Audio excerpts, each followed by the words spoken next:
أعوذ بالله من الشيطان الرجيم. بسم الله الرحمن الرحيم. أرأيت الذي يكذب بالدين فذلك الذي يدع اليتيم ولا يحض على طعام المسكين فويل للمصلين الذين هم عن صلاتهم ساهون الذين هم يراءون ويمنعون الماعون. صدق اللہ. محترم سامعین،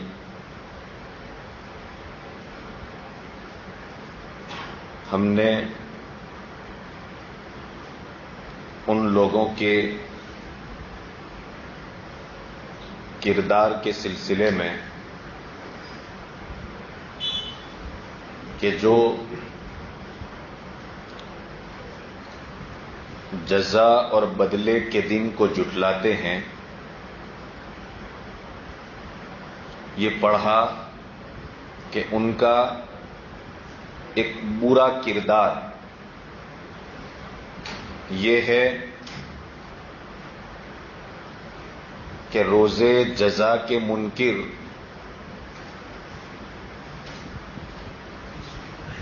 یتیم کو دھتکارتے ہیں،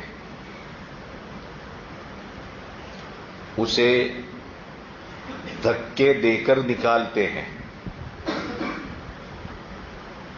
اسے جیسا کہ میں نے ابو سفیان والا واقعہ بیان کیا تھا، گوشت مانگنے کے لیے ایک یتیم جب ان کے دروازے پر پہنچا تھا تو اسے مار کر بھگایا تھا. ایسا کون کرے گا؟ ایسا وہی انسان کرے گا جس کا آخرت پر یقین نہ ہو. اور آخرت پر جس کا یقین ہوتا ہے اس کا کردار کیا ہوتا ہے کہ سب سے بڑی بات یہ ہے کہ ایسے انسان کے دل میں دوسرے انسانوں کی خاص قسم کی ہمدردی پیدا ہوتی ہے. وہ دوسروں کا ہمدرد بھی ہوتا ہے اور دوسروں کا غم خوار بھی ہوتا ہے. اسے دوسرے کا غم اپنا غم نظر آتا ہے، دوسرے کا درد اپنا درد نظر آتا ہے، دوسرے کی تکلیف اپنی تکلیف نظر آتی ہے. اور پھر اس ہمدردی اور اس غمخواری پر اسے اس بات کا یقین ہے کہ میں کروں گا تو اللہ مجھے ثواب عطا کریں گے، اس لیے کہ آخرت پر اس کا یقین ہے کہ یہاں جو بھی ہم کار خیر کرتے ہیں، یہاں ہم جس کسی کے ساتھ بھی ہمدردی کا معاملہ کرتے ہیں، ایک محتاج انسان کو دیکھ کر کے اس کی ضرورت کو کوئی انسان پورا کر رہا ہے، یہ کون سے جذبے سے؟ ہمدردی کا جذبہ کہ بھائی تیرا درد میرا درد، تیری تکلیف میری تکلیف ہے، تیری مصیبت میری مصیبت ہے. یہ ہمدردی ہوئی ایک دوسرے کے ساتھ. تو کیوں کرتا ہے یہ؟ اس لیے کہ اس کو معلوم ہے کہ ڈے آف ججمنٹ مجھے اس کا ریوارڈ ملنے والا ہے. قیامت کے روز جب حساب کیا جائے گا اور رب تبارک و تعالی ہر ایک کے اعمال کا بدلہ عنایت کریں گے تو مجھے بھی اللہ رب العزت یہ بدلہ عطا کرے گا. تو یہ کردار اس ایمان والے کا ہوتا ہے جس کو آخرت کے دن کے اوپر یقین ہوتا ہے. وہ ہمدرد ہمیشہ ہمدرد ہوگا. جہاں بھی ہمدردی نظر نہ آوے، دوسروں کے بات میں کوئی غمخواری نظر نہ آوے، دوسروں کے تئیں کسی کے پاس آپ کو مہربانی نظر نہ آوے، رحم اور تڑس کا معاملہ نظر نہ آوے، تو سمجھو کہ اس وقت یہ آدمی آخرت کو بھول گیا ہے. آخرت جس کے دماغ پر سوار ہوتی ہے اور آخرت کا جس کو استحضار ہوتا ہے، ہر وقت آخرت سامنے ہے، ہر وقت. تو بھلا کیا وہ انسان کسی دوسرے کے باب میں کبھی غلط سوچ سکتا ہے؟ کبھی نہیں سوچے گا. تو جہاں بھی آپ کو ہمدردی کا فقدان نظر آوے، غمخواری نظر نہ آوے، سمجھ لیجئے کہ آدمی آخرت سے بھٹک رہا ہے. روزے جزا کا اور بدلے کے دن کا اس کے دماغ میں اس وقت کوئی استحضار نہیں ہے، اس کو یاد دلاؤ. اسی لیے شریعت میں بہت سارے احکام میں نبی رحمت صلی اللہ علیہ وسلم نے یہ بات ارشاد فرمائی، من کان یؤمن باللہ والیوم الآخر. جس انسان کا اللہ کی ذات کے اوپر ایمان ہو اور آخرت کے دن کے اوپر ایمان ہو، تو فرمایا ایک جگہ پر آپ نے کہ وہ کبھی اپنے پڑوسی کو تکلیف نہیں پہنچائے گا. یہاں دہائی کس کی دی جا رہی ہے؟ اللہ پر ایمان اور آخرت پر ایمان. کیوں کہ اللہ پر ایمان لانے کے ساتھ ساتھ آخرت پر ایمان اس لیے لانا ہے کہ اگر یہ ایمان ہوگا تو بہت ساری خرابیوں سے اپنے آپ کو روک لے گا. ان خرابیوں میں سے ایک خرابی کیا تھی؟ پڑوسیوں کو ستانا. اس کو معلوم ہے کہ آج میں یہاں پر ستاؤں گا پڑوسی کو، آخرت پر میرا ایمان ہے، مجھے اس ستانے کا حساب چکانا پڑے گا. وہاں میرے پڑوسی کو لا کر کھڑا کر دیا جائے گا. حتی القرنہ، یہاں تک کہ وہ بکری کہ جو بغیر سنگ کی ہے اور سنگ والی بکری نے اس کو مارا تھا، اس کو بھی لا کر کے انصاف کے کٹہرے میں کھڑا کر کیا جائے گا. نبی رحمت صلی اللہ علیہ وسلم نے یہ چھوٹی چھوٹی مثالیں دے کر کے حضرت انسان کو سمجھایا کہ ایک بے زبان بکری جو بول نہیں سکتی ہے، جب وہ کسی کے ساتھ زیادتی کرتی ہے اپنی دوسری بکری کے ساتھ، اس کو بھی وہاں پر انصاف کے کٹہرے میں لا کر کے کھڑا کیا جائے گا. اب میرا ایمان بھی آخرت کے اوپر ہے. من کان یؤمن باللہ والیوم الآخر. جس انسان کا ایمان اللہ پر اور آخرت کے دن کے اوپر ہو، اس کا بھی یہ ایمان ہے کہ اگر میں بھی کسی کے ساتھ زیادتی کروں گا، میں بھی یتیم کا حق ماروں گا، میں بھی یتیم کو دھکے دے کر کے نکالوں گا، میں بھی یتیم کو دھتکاروں گا، میں بھی یتیم کے سر پر شفقت کا ہاتھ رکھنے کے بجائے زحمت کا ڈنڈا اس کے اوپر برساؤں گا، تو مسلمانوں سنو، اگر یہ آخرت پر ایمان ہے تو پھر وہ کبھی بھی یتیم کے ساتھ اس طرح کا سلوک نہیں کرے گا. قرآن نے بہت ہی کمپیریزن یہ اسٹڈی ہمارے سامنے پیش کی ہے اس مقام کے اوپر کہ اَرَأَيْتَ الَّذِي يُكَذِّبُ بِالدِّينِ. بھلا آپ نے اس انسان کو دیکھا ہے؟ ابو جہل کو دیکھا. کل گزشتہ واقعہ بیان کر دیا میں نے آپ کے سامنے. یتیم اس کے گھر پر آیا تھا، دھکے دے کر کے نکال دیا تھا. میں نے بتایا تھا ولید بن مغیرہ کا واقعہ آپ کے سامنے. میں نے یہ واقعہ بھی آپ کے سامنے بتا دیا کہ عاص ابن وائل کا بھی واقعہ، ابو سفیان کا واقعہ بھی کل گزشتہ آپ کے سامنے آ گیا. یہ سب کون تھے؟ یہ وہی تھے کہ یکذب بالدین. یہ لوگ اللہ کے ساتھ ساتھ بدلے کے دن کو یعنی آخرت کے دن کو بھی جھٹلاتے تھے. اسی بنیاد کے اوپر یتیم کے ساتھ وہ اس طرح کا سلوک کرتے تھے.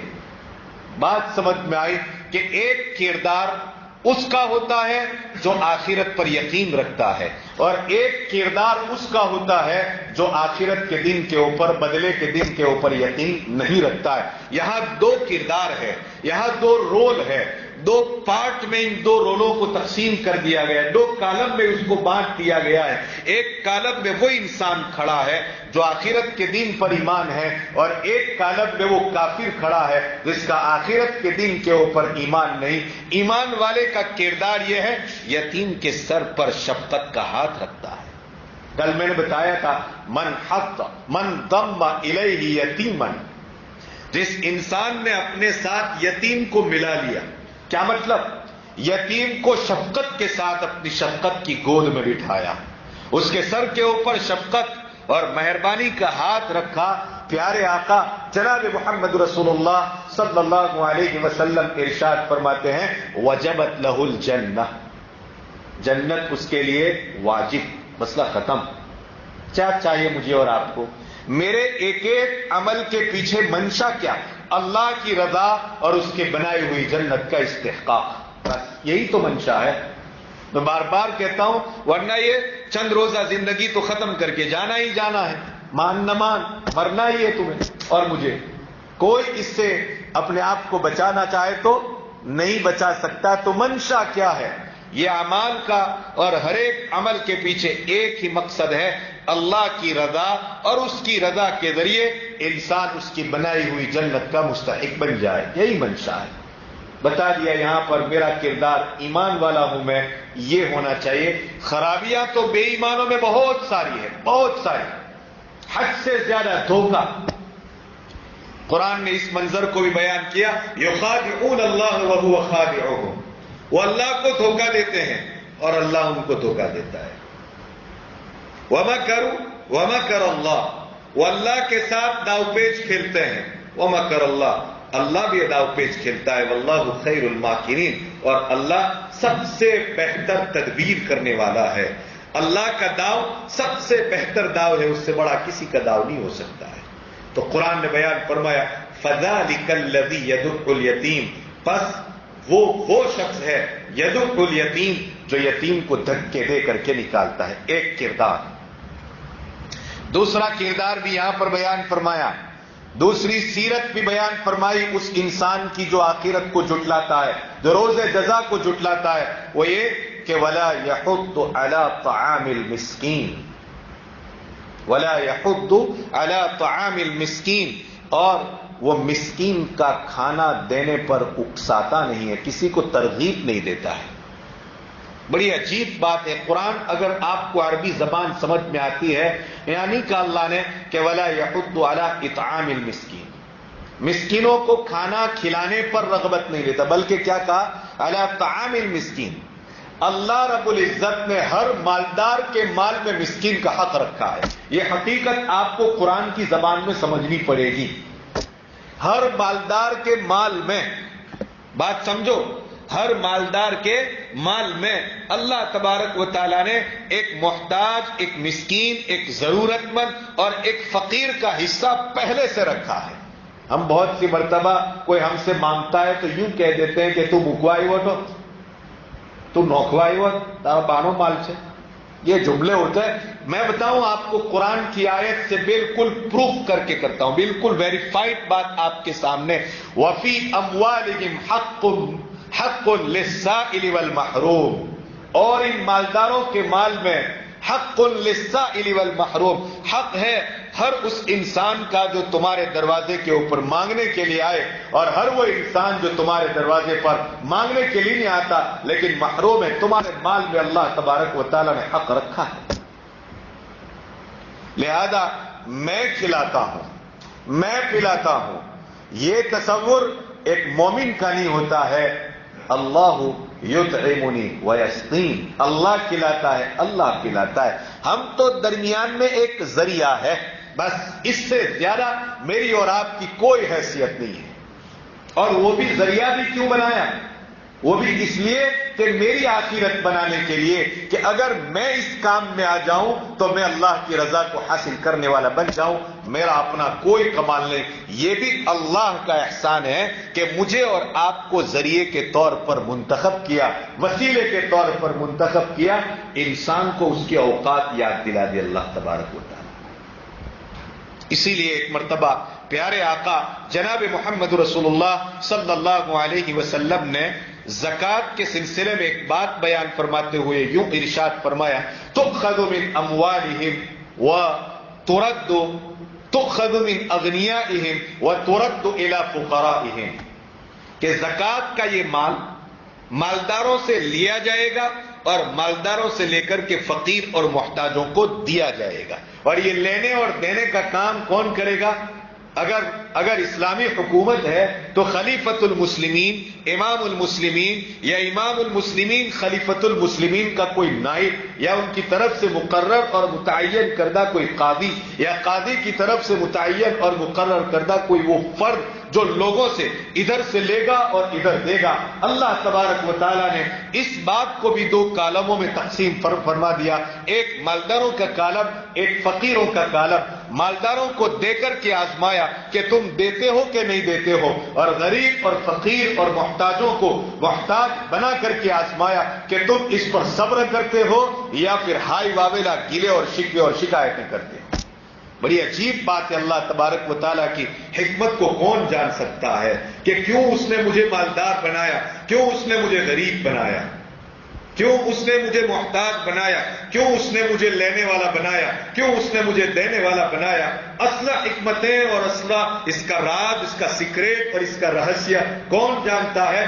اللہ ہی جانتا ہے, اور کوئی نہیں جانتا ہے. قرآن کہتا ہے اس مقام کے اوپر کہ ان لوگوں کا کردار جو آخرت کے دن کو جھٹلاتے ہیں وہ یہ ہے کہ وہ کبھی نہ خود مسکین کو کھلاتے ہیں, نہ اپنے گھر والوں کو کہتے ہیں کہ مسکین کو کھلاؤ, اور نہ کبھی وہ دوسروں کو کہتے ہیں کہ مسکینوں کو کھانا کھلاؤ.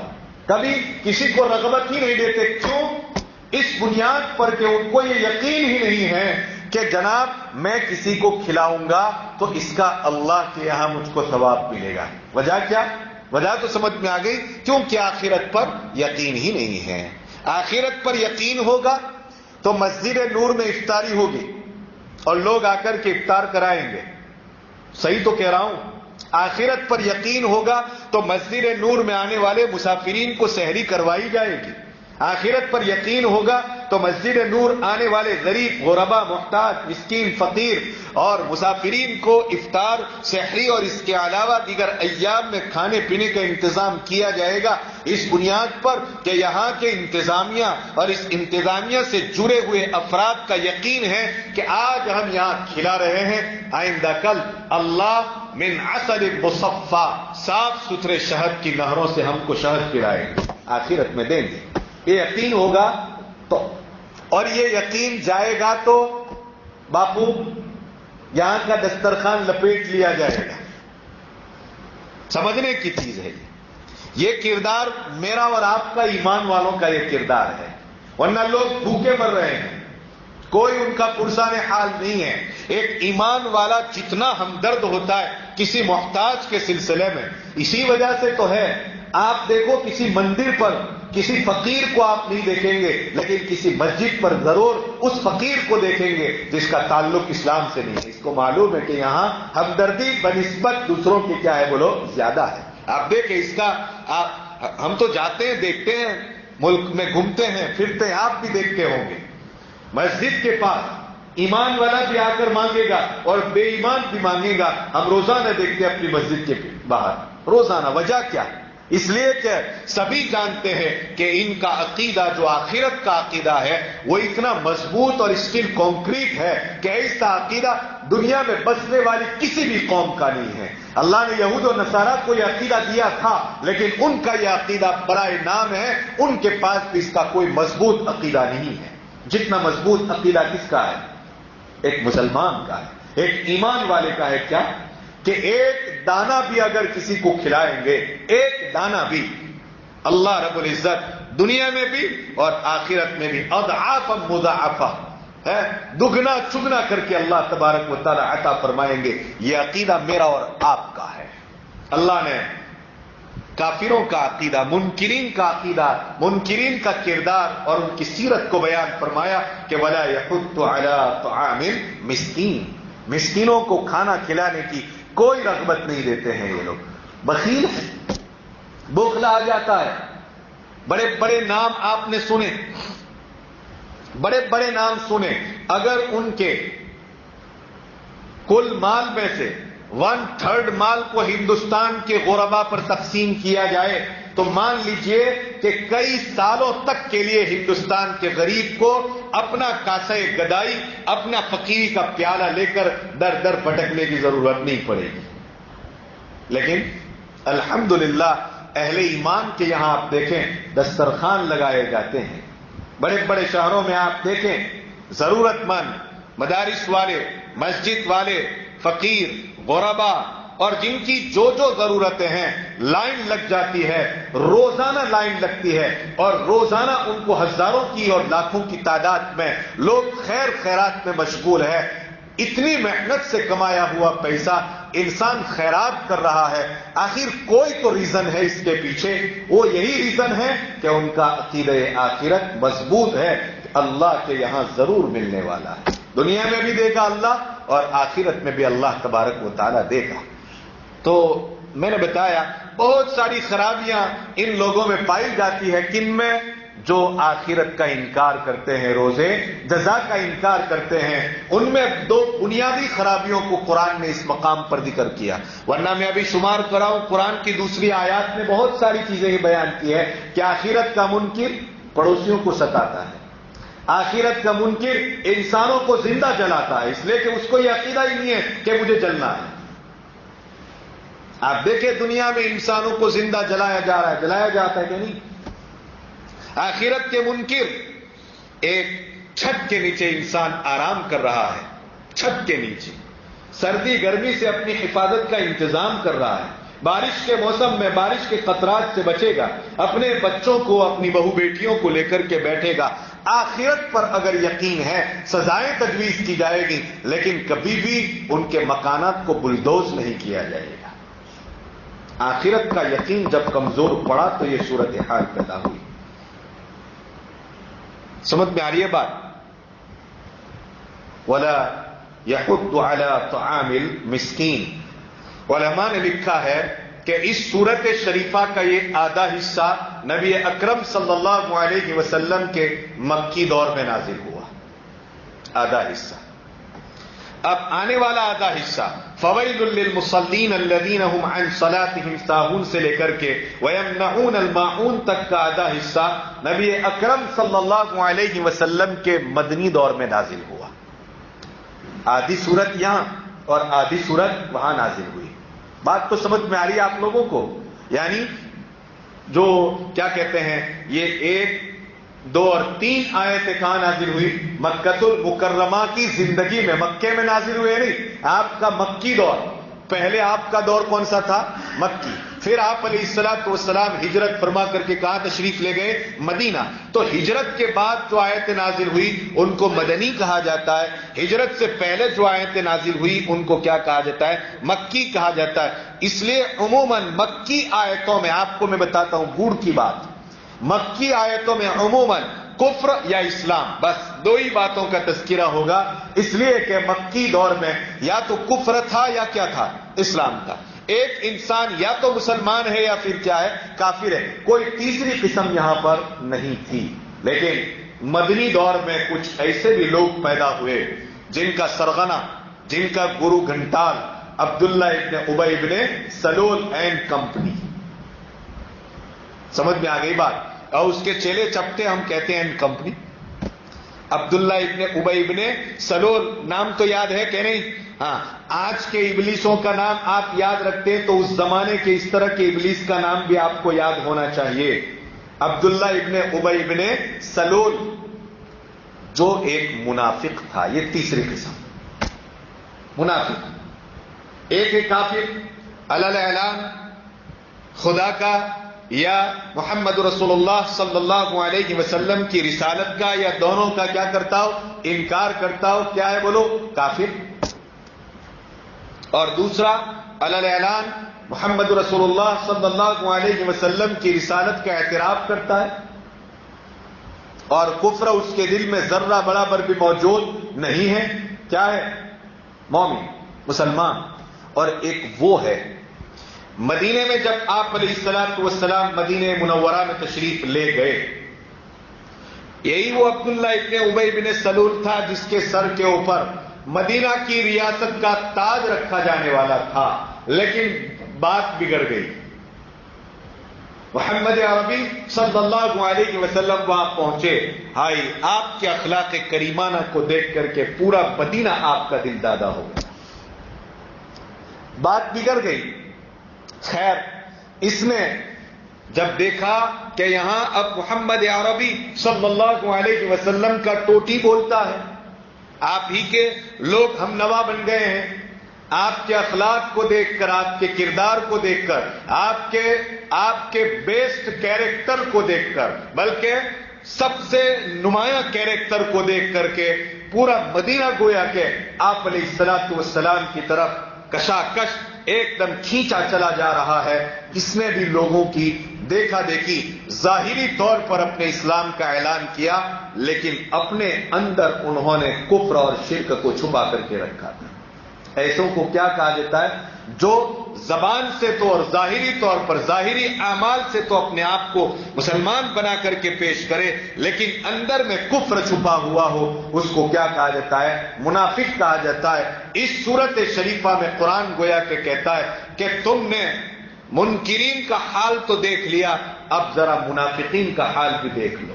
منافقین کی حالت بیان کرتے، دھیان سے سننا مسلمانوں، بہت دھیان سے سننا، کہیں ہم بھی عملی طور پر ادھر تو نہیں جا رہے ہیں، ہمارے اندر بھی تو وہ چیز نہیں پائی جا رہی ہے۔ سورت آنکھ کھول کر رکھ دے گی میری اور آپ کی۔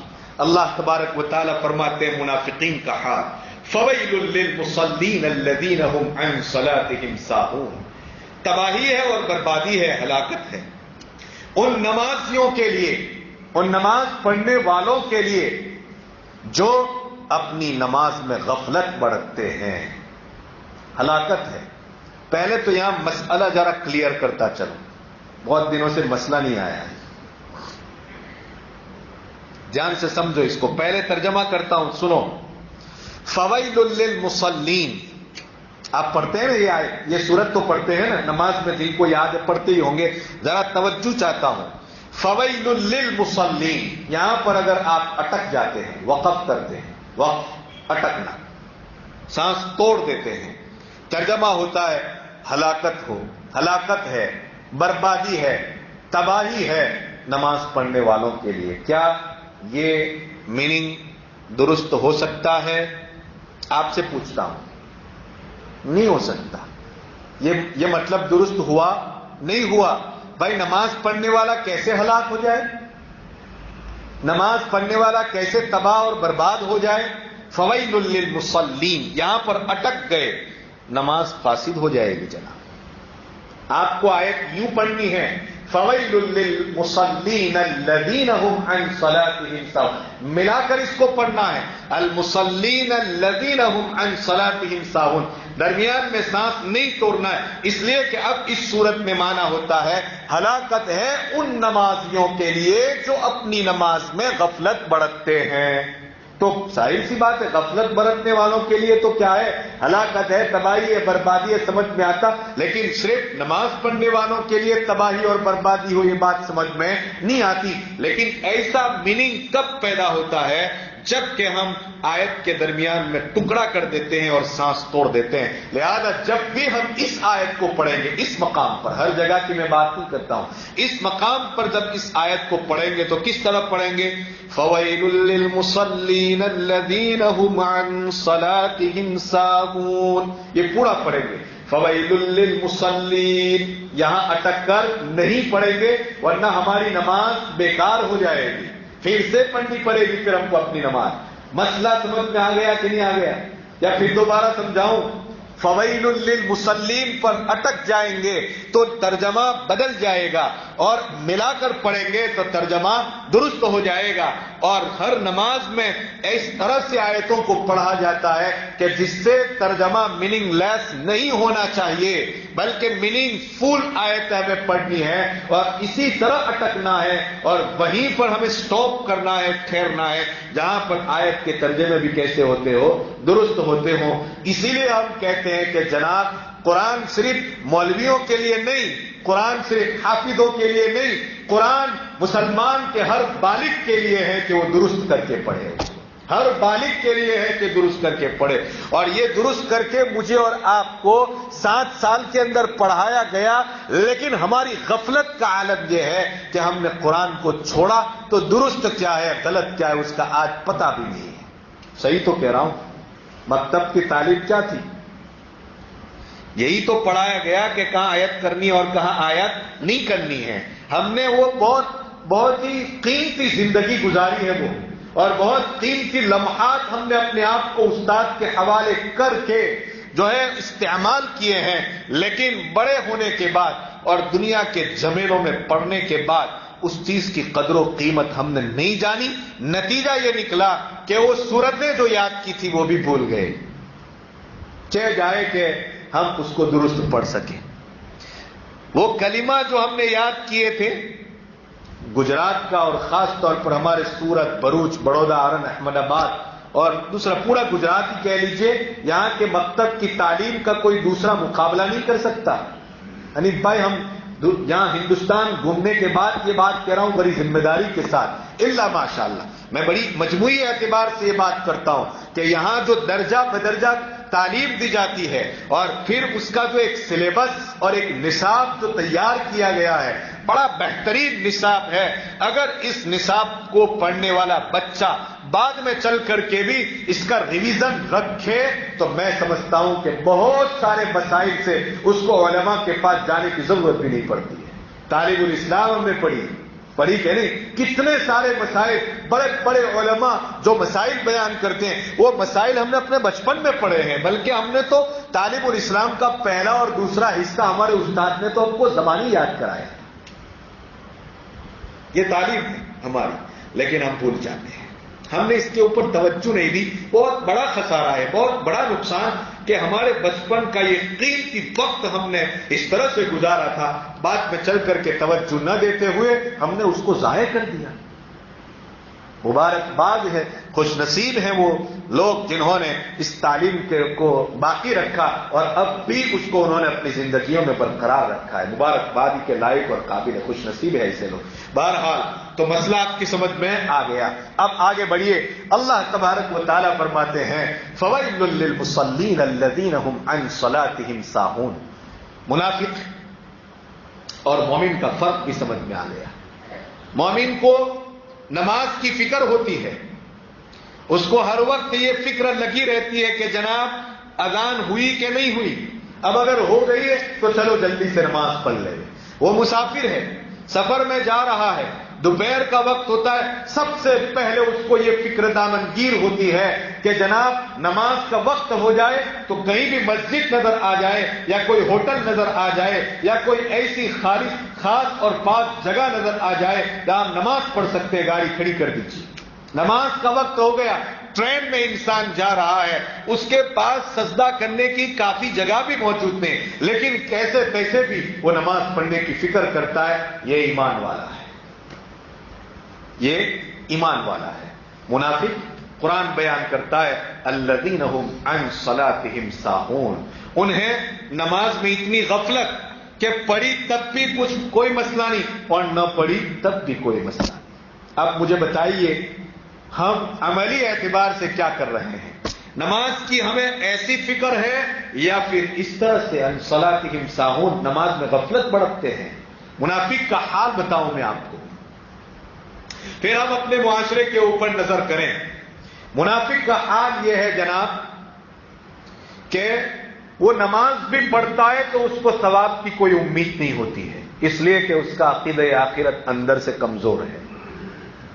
وہ تو ظاہری طور پر مسلمان ہوا ہے، اس کے کچھ مفاد وابستہ تھے اور ہیں، اس لیے ہمارا ساتھ دے رہے ہیں. سمجھو اس بات کو.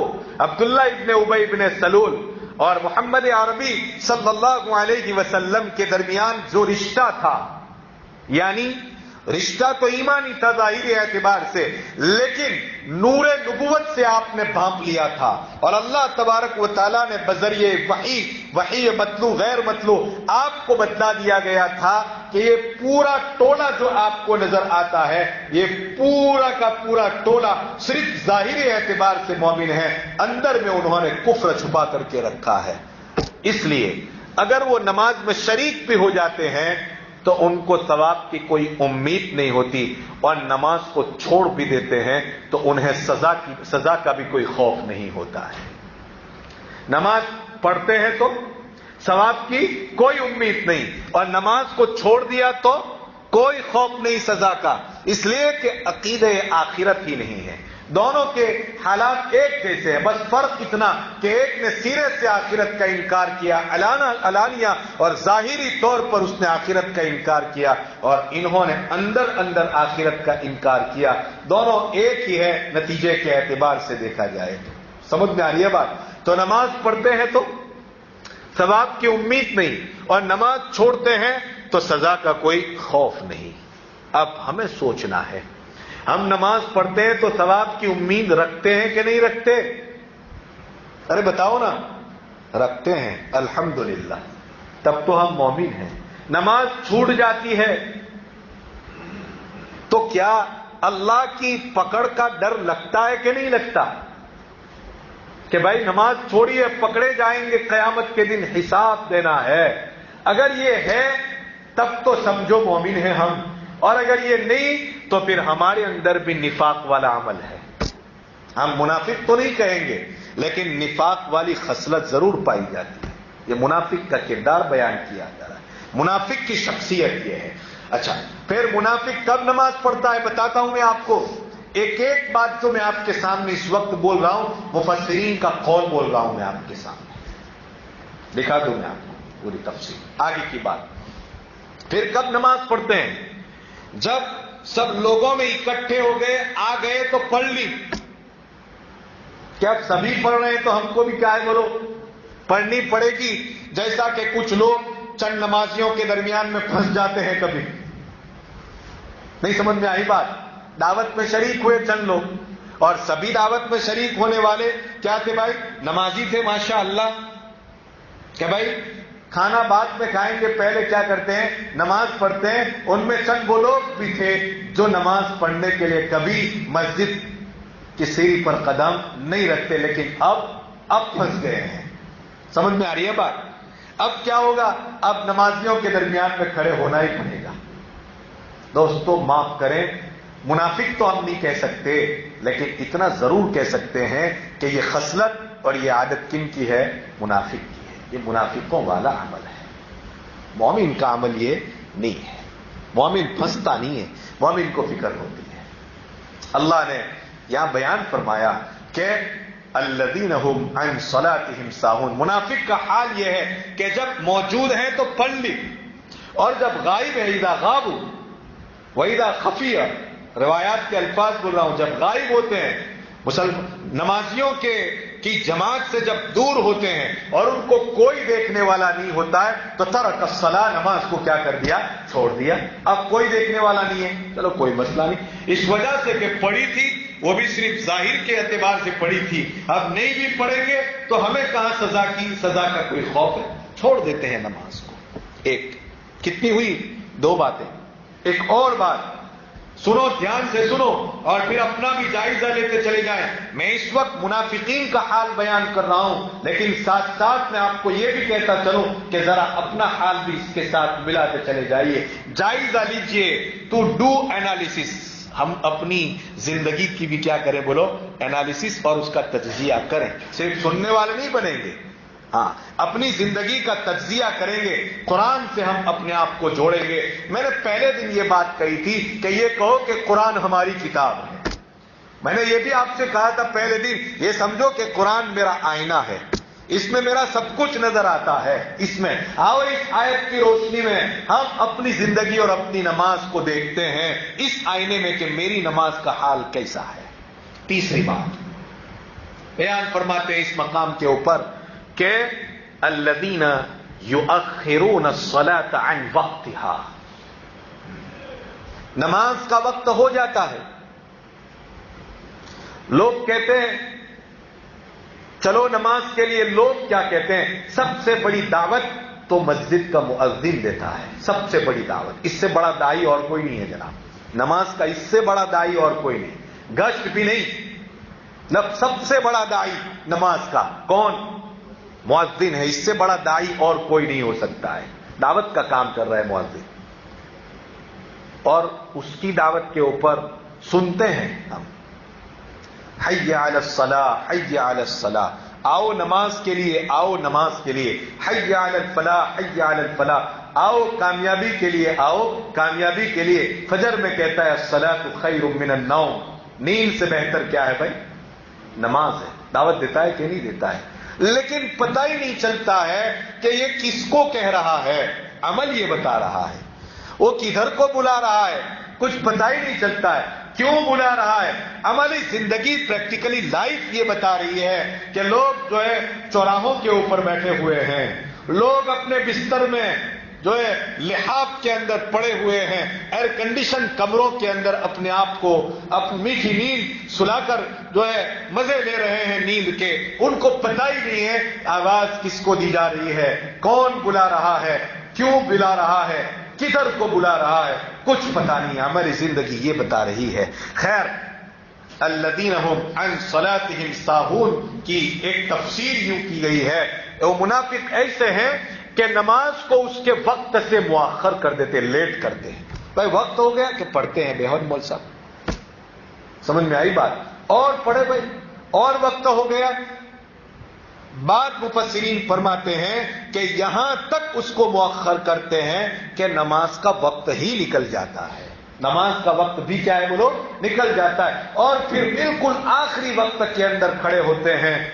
نبی حضرت عبداللہ ابن عباس رضی اللہ تعالیٰ عنہ غالباً یا سیدنا ابو ہریرہ رضی اللہ تعالیٰ عنہ ایک روایت نقل فرماتے ہیں کہ نبی اکرم صلی اللہ علیہ وسلم نے ارشاد فرمایا، بخاری شریف کی غالباً روایت، تلک صلاۃ المنافق، تلک صلاۃ المنافق، تلک صلاۃ المنافق. آپ فرماتے ہیں یہ منافق کی نماز ہے، منافق کی نماز ہے، منافق کی نماز ہے.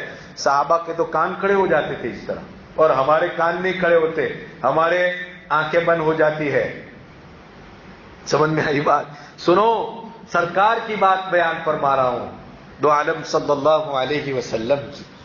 تلک صلاۃ المنافق، تلک صلاۃ المنافق، تلک صلاۃ المنافق. آپ فرماتے تین مرتبہ آپ جب کبھی بات بیان فرماتے، بڑی تاکید والی بات تھی. صحابہ ایک دم سے تیار ہو جاتے تھے، مستعد، ایک دم تیار. کان کھڑے ہو گئے صحابہ کے. اللہ کے رسول صلی اللہ علیہ وسلم نے ارشاد فرمایا کہ وہ نماز کہ یجلس یرقب الصلاۃ یرقب الشمس، وہ انسان نماز کے لیے بیٹھے بیٹھے سورج کے غروب ہونے کا انتظار کرتا ہے، یہاں تک کہ سورج غروب ہونے کے ایک دم قریب ہو جاتا ہے، پھر کھڑا ہو جاتا ہے. وَنَقَرَ أَرْبَعًا، اور کوے کی طرح یا مرغی کی طرح ٹھونگے مارتا ہے، چونچے مارتا ہے، اور پھٹافٹ گیا اور آیا، گیا اور آیا، گیا اور آیا. وَلَا يَذْكُرُونَ اللَّهَ إِلَّا قَلِيلًا، اور تھوڑا سا اللہ کو یاد کیا نہ کیا اور اپنی نماز کو پوری کر دیتا ہے. چنانچہ دوڑتے بھاگتے لوگ آتے ہیں، بھائی کھڑے رہو، بھائی نماز کا وقت ہو گیا، ابھی ہمیں نماز پڑھنی ہے. ارے کیا کر رہے تھے اب تک؟ ایک تو انسان سفر میں ہے، کوئی ایسی مشغولی تھی جس کی وجہ سے وقت مل ہی نہیں پایا، یہ اس سے الگ ہے. میں کہہ رہا ہوں وقت ہے، کوئی مشغلہ نہیں ہے، کچھ بھی نہیں ہے، اور انتظار کرتا رہا یہاں تک کہ بالکل سورج غروب ہونے کا قریب وقت آ گیا. تلک الصلاۃ الوسطی روایتوں میں آتا ہے. یہ عصر کی نماز کی مثال دے کر آپ علیہ الصلاۃ والسلام نے فرمایا. اور پھر ٹھونگے مارتا ہے، چونچے مارتا ہے، جیسے مرغی چونچ مارتی ہے. نہ سجدہ ٹھیک سے کیا، نہ رکوع ٹھیک سے کیا، نہ نماز میں خشوع ہے، نہ نماز میں خضوع ہے، نہ قرآن کا کوئی خاص تلاوت کر سکا، نہ سجدوں کی تسبیحات، نہ رکوع کی تسبیحات کو ٹھیک سے پڑھ سکا، اور اس طرح اپنی نماز کو پوری کر دیا. اللہ کے رسول فرماتے ہیں یہ منافقین کی نماز ہے. قرآن نے کہا فَوَيْلٌ لِّلْمُصَلِّينَ، ہلاکت ہے ایسے نمازیوں کے لیے جو اپنی نماز میں غفلت برتتے ہیں. ہلاکت ہے، ہلاکت. کوئی چھوٹی موٹی بات اللہ تبارک و تعالیٰ نے اس مقام پر بیان فرمائی. نماز سے غفلت، مومن اور نماز سے غفلت ہو ہی نہیں سکتا ہے. مومن کا حال ایسا ہے، اس مچھلی جیسا ہے کہ جس مچھلی کو پانی کے بغیر چین نہیں آتا ہے، بلکہ پانی کے بغیر وہ زندہ نہیں رہ سکتی. ایک مسلمان نماز کے بغیر زندہ نہیں رہ سکتا ہے. اس کے لیے نماز ایسی ہی ہے جیسا کہ مچھلی کے لیے کیا ہے بھائی؟ پانی ہے. اس کے بغیر اس کو چین نہیں، اس کے بغیر اس کی حیات نہیں. ایک مسلمان کی زندگی نہیں بغیر نماز کے. پھر غفلت کا سوال ہی کہاں پیدا ہوتا ہے؟ اللہ کے رسول صلی اللہ علیہ وسلم نے ویل، یہاں قرآن نے لفظ استعمال کیا، ذرا آنکھ کھول دینے والی بات.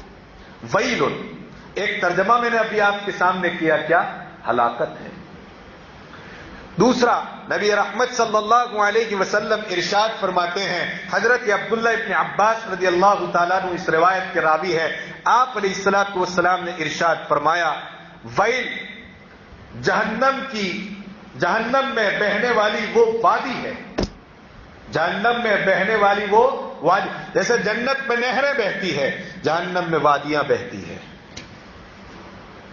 کیسی اور کس کی؟ ابھی بتاتا ہوں میں آپ کو ایک اور روایت کے ذریعے۔ جہنم کی وہ وادی ہے کہ تستعیذ جہنم منہ فی کل یوم 400 مرہ، تستعیذ جہنم منہ فی کل یوم، جہنم اس وادی سے، حالانکہ جہنم میں ہے لیکن پھر بھی جہنم اس وادی سے روزانہ 400 مرتبہ پناہ مانگتی ہے، روزانہ 400 مرتبہ جہنم اپنی وادی سے پناہ مانگتی ہے۔ بتاؤ کتنی خطرناک ہوگی وہ وادی۔ فرمایا اللہ کے رسول صلی اللہ علیہ وسلم نے، اعد اللہ تبارک و تعالی نے اس وادی کو تیار کیا ہے۔ کس کے لیے تیار کیا ہے؟ جو آگے جملہ آ رہا ہے، الذین هم یراؤون، ان لوگوں کے لیے تیار کر کے رکھا ہے جو اپنی نمازوں کو دکھلاوے کے لیے پڑھتے ہیں۔ ہائے ہائے، اللہ تبارک و تعالی نے تیار کر کے رکھا ہے لحامل القرآن، ان حافظوں اور ان عالموں کے لیے جنہوں نے اپنے حفظ اور اپنے علم کا صرف اور صرف اس لیے اظہار کیا کہ لوگ انہیں حافظ کہے اور لوگ ان کو کیا کہیں؟ عالم کہیں۔ للمتصدق، اس زکات، صدقہ اور خیرات کرنے والوں کے لیے جنہوں نے صرف اس لیے خیرات کی اور لوگوں کی ضرورتوں کو پورا کیا کہ لوگ انہیں بڑا سخی کہنے لگے، اللہ نے یہ وادی ان کے لیے تیار کر کے رکھی ہے۔ اللہ تبارک و تعالی نے یہ وادی تیار کی ہے للحاج الی بیت اللہ، اس حاجی کے لیے کہ جو حاجی حج اس لیے کرتا ہے کہ لوگ اس کو کیا کہنا شروع کر دے؟ حاجی صاحب کہنا شروع کر دے۔ اللہ تبارک و تعالی نے تیار کی ہے یہ وادی للمجاہد فی سبیل اللہ، اس اللہ کے راستے میں جہاد کرنے والے کے لیے کہ جس نے صرف اس لیے جہاد کیا کہ لوگ دنیا میں اس کو کیا کہنا شروع کر دے؟ مجاہد کہنا شروع کرے، جہاد کرنے والا کہنا شروع کرے۔ اور بتاتا ہوں اب یہ وادی سے 400 مرتبہ کیوں جہنم پناہ چاہتی ہے۔ کتنی مرتبہ؟ روزانہ 400 مرتبہ، حالانکہ جہنم میں ہی یہ وادی ہے اور جہنم ایک بڑا حصہ ہے، اور اسی کا ایک حصہ کون ہے؟ یہ ویل ہے، یہ ویل جس کو وادی کہا جاتا ہے۔ لکھا ہے، روایتوں میں آتا ہے، جیسا کہ مفسر ابن جریر طبری رحمت اللہ علیہ نے اس بات کو نقل فرمایا کہ انہ یسیل من صدید اہل جہنم، یہ وادی بہتی ہے جہنم میں جو جہنمی لوگ ہیں اور ان کو جہنم میں جلنے کی وجہ سے جسم پر جو چھالے پڑ گئے ہیں اس کی وجہ سے پیپ نکلتا ہے، اسی پیپ سے اللہ تبارک و تعالی نے اس وادی کو بہایا ہے اور لکھا ہے کہ یہ صرف اور صرف ہم للمصلین الذین هم عن صلاتهم ساہون، ان نمازیوں کے لیے ہیں جو اپنی نمازوں میں غفلت برتتے ہیں۔ اللہ نے اچھا کیا کہ الذین هم عن صلاتهم ساہون کہا، اگر یہ کہہ دیتے کہ الذین هم فی صلاتهم ساہون، جو اپنی نماز میں غفلت برتتے ہیں، اپنی نماز میں غفلت برتنا، کوئی انسان اس سے خالی نہیں ہے، کوئی انسان اس سے خالی نہیں۔ اللہ نے ایسا نہیں کہا، اللہ نے کیا کہا؟ اپنی نماز سے غفلت برتتے، یعنی نماز پڑھنے میں غفلت سے کام لیتے ہیں، نماز کے اندر غفلت سے کام لیتے ہیں، اس کے لیے ایسا نہیں ہے۔ بہت اچھی بات ہوئی اگر ایسا کہہ دیا جاتا تو میری نماز اور آپ کی نماز کا عالم آپ جانتے کتنی چوک ہوتی ہے ہم سے اپنی نمازوں میں، کتنا سہو ہوتا ہے ہم سے اپنی نمازوں میں۔ ہاں، الذین هم یراؤون، فرمایا اگر یہ منافق پڑھتے بھی ہیں تو صرف دکھلاوے کے لیے پڑھتے ہیں اور کوئی ان کا منشا نہیں ہے۔ اور اخیر میں ایک اور صفت منافقین کی بیان فرمائی جن کا آخرت پر ایمان اور عقیدہ ہی نہیں ہے، کہا وَيَمْنَعُونَ الْمَاعُونَ، حضرت علی کرم اللہ وجہہ اور حضرت عبداللہ ابن عمر رضی اللہ تعالیٰ عنہ اور دیگر حضرات صحابہ اور تابعین فرماتے ہیں کہ وَيَمْنَعُونَ الْمَاعُونَ کا مطلب ہے یہ منافق ایسے ہیں کہ زکوٰۃ سے لوگوں کو روکتے ہیں، خود بھی نہیں دیتے، دوسروں کو بھی روکتے ہیں۔ کیوں؟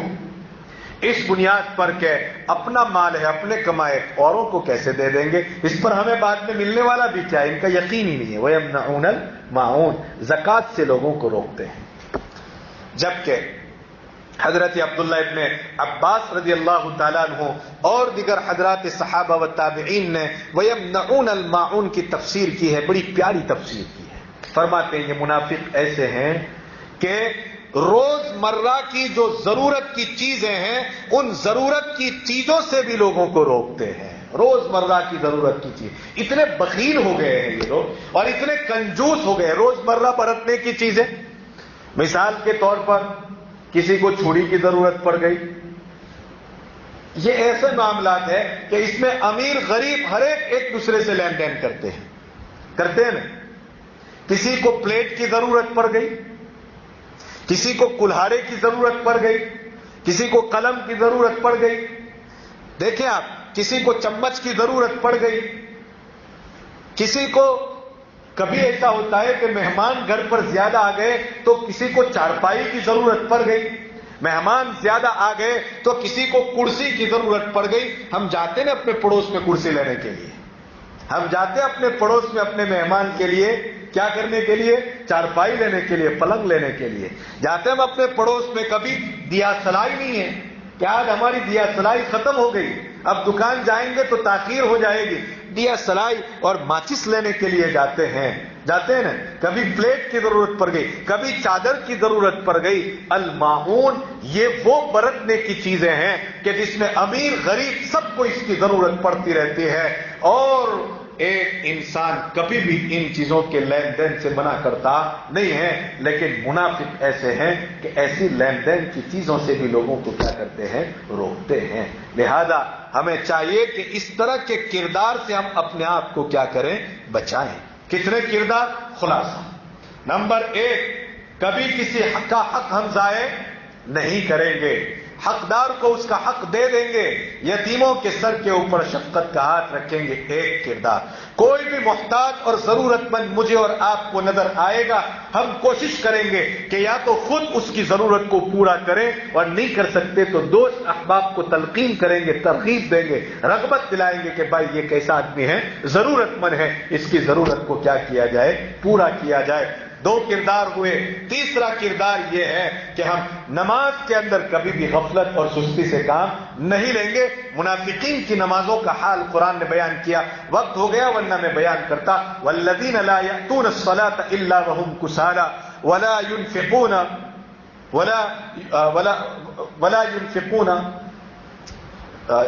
آیت یاد نہیں آ رہی کہ لا یأتون الصلاۃ الا وهم کسالى، کہ وہ نماز کو نہیں آتے ہیں مگر کیسے، سستی کے ساتھ آتے ہیں۔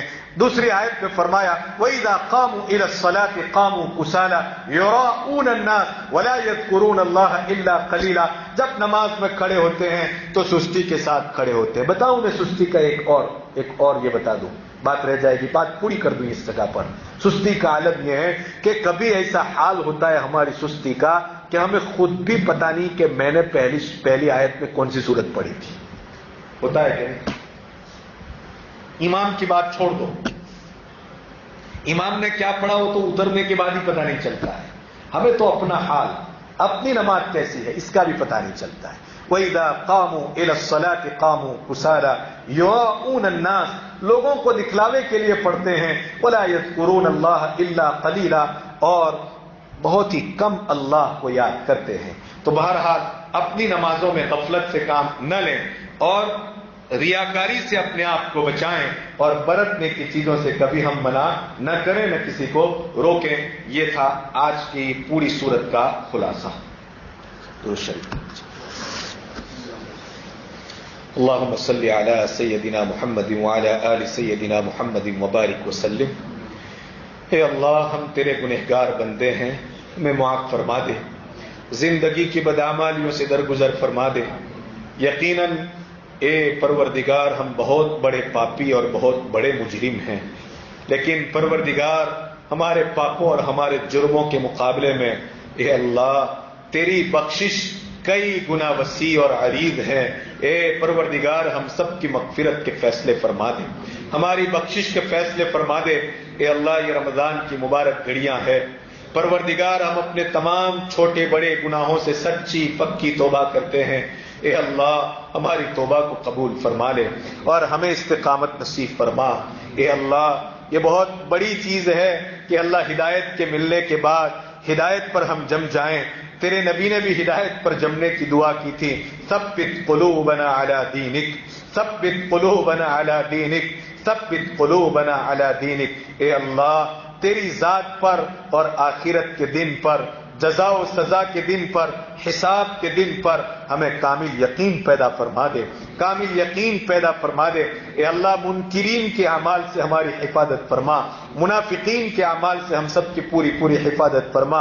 اے اللہ اہل یقین والے اعمال کی دولت سے ہم سب کو مالا مال فرما، ہمارے روزوں کو قبول فرما، ہماری تراویح کو قبول فرما، ہمارے صدقہ اور خیرات کو قبول فرما، ہماری زکوٰۃ کو قبول فرما، نمازوں کو قبول فرما۔ اے پروردگار قرآن کی تلاوت کو قبول فرما، ذکر و اذکار کو قبول فرما، ہر طرح کی نیکیوں کو قبول فرما۔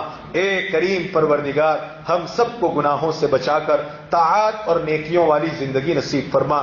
اے اللہ جو مانگا عطا فرما، مانگنے سے رہ گئے وہ بھی عطا فرما، اپنی شان عطا فرما، جناب نبی کریم صلی اللہ علیہ وسلم کے صدقے میں عطا فرما۔ انبیاء، اولیاء، شہداء، صدیقین، صالحین تیرے نیک بندے اور ان کے نیک اعمال کے صدقے میں عطا فرما۔ سب سے بڑی چیز اپنا فضل عطا فرما۔ اللہم انا نسألک من خیر ما سألک به نبیک و حبیبک محمد صلی اللہ علیہ وسلم ونعوذ بک من شر ما استعاذک منہ نبیک و حبیبک